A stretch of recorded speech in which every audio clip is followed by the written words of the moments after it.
Hello नमस्कार सत श्री अकाल आदाम कम्मा कनी दोस्तों। And we are back with another small mini size का छोटा मोटा चैप्टर जिसका नाम है chapter number 20 liability payment, liability to pay in certain cases. अब ये वाली वो बातें हैं जो हम लोग ऑलरेडी जो बाकी चैप्टर्स पढ़ रहे थे हमने वहाँ बीच बीच में पढ़ा है। तो दिस इज सॉर्ट ऑफ आपकी कुछ बातें जो हमने जहाँ जहाँ पढ़ी है वो वाली सब बातें एक ही जगह पे लिख के यहाँ पे रखी गई है। तो एग्ज़ाम टाइम में इतना दर्द ये चैप्टर नहीं देगा बिकॉज ये ऑलरेडी कवर हो चुका होगा बाकी चीज़ों से। पर फिलहाल अभी के लिए तो हम लोग देखेंगे इस चैप्टर को। इस चैप्टर में हमारे पास में रिकैप्चुलेट वाला ऑप्शन नहीं है तो हम लोग मेन नोट से ही पढ़ाई करेंगे। सबसे पहला liability to pay in case of transfer of business. तो किसकी लायबिलिटी है बिजनेस ट्रांसफ़र करने के बाद पेमेंट करने की। तो देखो फंडा बहुत सिंपल है। सपोज़ ए नाम का बंदा है किसी बी नाम के बंदे को बिज़नेस ट्रांसफ़र कर रहा है, तो जिस दिन तक वो ट्रांसफ़र कर रहा है उस दिन तक की लायबिलिटी वो उसी के पास होगी जब वो पहले बिज़नेस था। अब जब बी को दे दिया है तो अब जब बी को मिल गया है तो आज के दिन से आने वाले टाइम तक किसकी लायबिलिटी होगी, बी की होगी। Keep this in mind. Suppose A ने बी को बेच दिया और ऑफिसर ने कोई लायबिलिटी दिखाई जो पुरानी लायबिलिटी थी, तो officers can engage the old one कि उस टाइम पे तू था तो तू भरेगा, और बाकी वो तो दोनों से भी मांग लेते हैं बिकॉज अल्टीमेटली उनको तो टैक्स से मतलब है। तू दे या तो तू दे या तो उससे लेके दे, हमको तो टैक्स चाहिए ही चाहिए। इन शॉर्ट अगर मैंने कोई कांड कर रखे हैं और अगर अपना बिजनेस बेच देता हूँ और तो इसका मतलब ये नहीं कि मैं बच गया, लायबिलिटी मेरी बनी रहेगी बिकॉज इनकम टैक्स जीएसटी में प्रोविजन में साफ साफ लिखा गया है। नेक्स्ट है liability of agent and principal. ये फंडा बहुत सिंपल है। ये भी कई बार क्या होता है, प्रिंसिपल बोल देता है मेरे को नहीं पता एजेंट ने बेचा है, एजेंट बोलता है आई डोंट नो प्रिंसिपल का माल है। तो एक्ट में साफ साफ लिख दिया कि एजेंट और प्रिंसिपल दोनों जॉइंटली एंड सर्वली लाइबल हैं, जो भी पेनल्टी इंटरेस्ट बनता है उन सब के लिए। तो दोनों भी लाइबल है। तो एजेंट के नॉट से कि मैं नहीं कर सकता, मेरा नहीं है, भाई डिपार्टमेंट तो दोनों से मांग सकता है।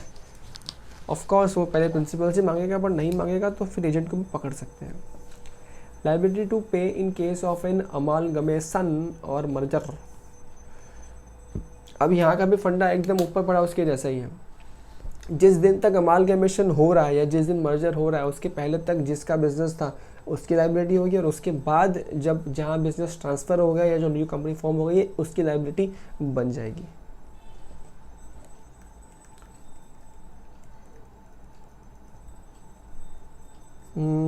Liability in case of a company in liquidation. अच्छा, अब यहाँ देखो ये बहुत इंपॉर्टेंट चीज़ है कि जब लिक्विडेशन में चली जाएगी कंपनी तो वहाँ पे लायबिलिटी किसकी बनेगी। अब जिसने भी वो चैप्टर पढ़ रखा है इंसॉल्वेंसी एंड बैंक्रप्सी कोड वाला, थोड़ा बहुत आइडिया आपको वहाँ से लग चुका होगा। ये देखो यहाँ पे इसका समरी दिया है तो अपन सीधा समरी से पढ़ते हैं। ये एक section liability in case of company in liquidation. Liquidator की पहली जिम्मेदारी क्या है, it shall give intimation of his appointment to commissioner. अभी हमने आईबीसी के दौरान भी देखा था, जैसे ही लिक्विडेशन का अपॉइंटमेंट होता है वो सेबी को भी और इनकम टैक्स वालों को भी वो सबको इंटीमेट करता है। तो उसी तरीके से वो जीएसटी में कमिश्नर को इंटीमेट करता है 30 दिन के अंदर अंदर कि मैं अपॉइंट हुआ हूँ लिक्विडेटर, कुछ आपका बनता है तो बता दो हमको आके। Commissioner may take such inquiry और call for such information as he deem fit. अब उसके हिसाब से उसको जो लगे, फॉर एग्जाम्पल वो बोल सकते हैं कि एक काम कर तेरे पास जो कंपनी आई है उसका हमको बैलेंस शीट भेज जरा, तो भेज मांगेगा तो भेज सकते हैं। Commissioner shall notify the liquidator the amount sufficient to provide for any tax, interest or penalty payable or likely to be payable by the company within 3 months of receipt of intimation of liquidator। जैसे liquidator से चिट्ठी मिल जाती है कि मैं liquidator appoint हुआ हूँ, department वाले 3 महीने के अंदर कैलकुलेट करें कि कितना उस बंदे से जो लिक्विडेट हो रहा है उस कंपनी से कितना टैक्स बनता है, कितना इंटरेस्ट बनता है, कितना लायबिलिटी बनता है, सब बता दिया जाएगा। और लिक्विडेटर को फिर वो सब he need to keep provision in his insolvency plan। अगर आईबीसी के तहत लिक्विडेशन हो रहा है एंड अगर वाइंडिंग अप के तहत हो रहा है तो फिर उसके तहत जो सीक्वेंस है उसके मुताबिक उसको उसका प्रोविजन रखना पड़ेगा। If such tax, interest or penalty cannot be recovered from the company, every director during the period is jointly and severally liable to pay it unless he proves that the non-recovery cannot be attributed to any gross negligence। अब ये क्या चीज़ है देखो यहाँ पे ध्यान से। कई बार हमारे देश के डायरेक्टर सोचते हैं कि कंपनी के अंदर लायबिलिटी हमेशा क्या होती है, लिमिटेड लायबिलिटी होती है। एक्ट में साफ साफ लिख के बता दिया है कि भैया जीएसटी में आपकी लायबिलिटी लिमिटेड नहीं है। अगर आप एक कंपनी हो, अगर आप एक कंपनी के डायरेक्टर हो और अगर आपने कुछ, आपकी कंपनी लिक्विडेट हो गई है, सारे पैसे कंपनी के ख़त्म हो गए हैं, तो डायरेक्टर को कॉलर पकड़ सकते हैं हम लोग, भाई तू देगा पैसे, और डायरेक्टर को फिर पर्सनली पैसा देना पड़ सकता है। अनलेस डायरेक्टर ये प्रूफ कर दे रहे कि ये जो कांड हुआ है, ये जो मिस्टेक हुई थी, ये मेरे वजह से नहीं थी, मैं जिम्मेदार नहीं था, अगर वो खुद को गिल्टी नहीं है ये प्रूफ कर देता है तो उसको छोड़ सकते हैं, वरना उसको नहीं छोड़ सकते। ठीक है, okay. Liability of directors of a private company, private company के अंदर डायरेक्टर्स की लाइबिलिटी क्या होगी? तो यहाँ पे देखो, directors of a private company to be jointly and severally liable for payment of any tax, interest और penalty due from the company and not recovered. यहाँ पे भी सेम फंडा है, अगर कोई पैसा बनता है, कंपनी नहीं चुकाई तो डायरेक्टर उसको चुकाएगा, लेकिन director not jointly and severally liable for the payment of any tax, interest या सब कुछ and not recovered if such private company gets converted into public company। भाई सिंपल सी कहानी है कि वो पब्लिक कंपनी बन गई है प्राइवेट से, तो उस केस में डायरेक्टर को परेशान नहीं करेंगे, बिकॉज पब्लिक कंपनी है केस में, फिर वहाँ का अपना अंडर फंडा चलेगा। ओके, ये सब कोई ऐसा एग्जाम पॉइंट से बहुत रेलिवेंट नहीं है, इट्स जस्ट दैट मैं आपको सिर्फ ग्लांस थ्रू कर रहा हूँ कि बाई चांस कुछ यहाँ वहाँ दिख जाए तो आप उससे उस चीज़ों को ठोक ठाक के काम बना सको, क्योंकि ये चैप्टर तक बच्चे एग्जाम टाइम में वैसे भी नहीं पहुंच पाते। Liability of partners of a firm to pay tax, ये आप बचपन से सीखते आ रहे हो, 12th के ओसी में भी सीखा था कि सारे partner jointly and severally liable हैं टैक्स के पेमेंट करने के लिए। अगर कोई फर्म नहीं करता तो कोई पार्टनर करेगा, अगर सारे पार्टनर में से भी 4 जन बोलते हैं हमारे पास दिवालिया है, पैसा नहीं है, तो जो एक बचा है वो करेगा, यानी कि इन शॉर्ट पेमेंट तो टैक्स का करना पड़ेगा, लाइबिलिटी उनकी बनेगी। लेकिन एक बात ध्यान रहे, इन केस ऑफ रिटायरिंग पार्टनर सिर्फ तब तक का ही चुकाएगा इंटरेस्ट या टैक्स या व्हाट्सएवर द केस में भी, जब तक वो रिटायरमेंट ना हुआ हो। फॉर एग्जांपल ABC नाम के एक फर्म है और जो A है वो रिटायर हो गया किसी पर्टिकुलर डेट से, तो उस डेट के बाद से वो लायबल नहीं होगा, बशर्ते उसको कुछ कंप्लायंसेस फॉलो करने पड़ेंगे। सबसे पहली बात, जैसे ही वो रिटायर होता है उसको विदिन 1 मंथ, यहाँ देखो लिखा है, when a partner retires from the firm, he or his firm shall intimate the date of retirement of the said partner to the commissioner by notice in that behalf। Within 1 month उसको बताना पड़ेगा commissioner की, commissioner साहब सुन लो, मैं इस firm से जा रहा हूँ, मैं इस फर्म को छोड़ चुका हूँ, मैं इसका पार्टनर नहीं हूँ। ये बता दिया तो अब तुम संतुष्ट हो, दिक्कत वाली बात नहीं है। However, if no such intimation is given within 1 month from the date of retirement, the liability of such partner shall continue until the date on which such intimation is received by the commissioner। कई बार हम लोग ये सब बातें भूल जाते हैं। अब गलती सिर्फ क्लाइंट की भी नहीं होती, कई बार जो उनके चार्टर्स होते हैं या उनकी लीगल टीम होती है वो बताती नहीं ऐसे कुछ करना है। अब जब नहीं बताती है तो वो तो बिंदास है कि भाई मैं तो छूट गया हूँ, लेकिन जब डंडा पड़ता है डिपार्टमेंट की तरफ से तो वो डंडा उसको भी पहुंच जाता है नोटिस, तो वो बोलता है मैं तो पार्टनर ही नहीं हूँ, तो कमिश्नर क्या बोलता है, तू बताएगा हमको, हमें क्या पता तू नहीं है, अब तो भैया तेरे भी band बजेगी।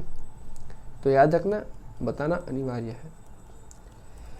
Liability of guardians, trustees etcetera. अब यहाँ पे क्या होता है, जैसे एग्जाम्पल सपोज करो कोई माइनर है या माइनर नहीं भी है, हमने खुद ट्रस्ट बना रखी है, तो उस केस में क्या होता है, कोई पर्टिकुलर एसेट्स या कोई पर्टिकुलर काम किसी के बिहाफ पे, किसी बेनिफिशियरी के बिहाफ पे, या वो गार्जियंस यानी कि वो माँ बाप या कोई भी गार्जियन वो या फिर ट्रस्टीज वो करते हैं, तो इन दैट केस सीधी सी बात है ना, सपोज करो मैं माइनर हूँ और मेरे पेरेंट्स मेरे नाम पे बिजनेस कर रहे हैं। अब बिज़नेस पूरा मेरे नाम पे, लेकिन कर मेरे पेरेंट्स ने हैं, गार्जियन वो है, बिज़नेस मेरे नाम पे। अगर कोई लाइबिलिटी बनती है तो डिपार्टमेंट मुझसे मांगेगा, लेकिन मैं तो वैसे भी कॉन्ट्रैक्ट के लिए एलिजिबल नहीं हूँ, मैं तो माइनर हूँ।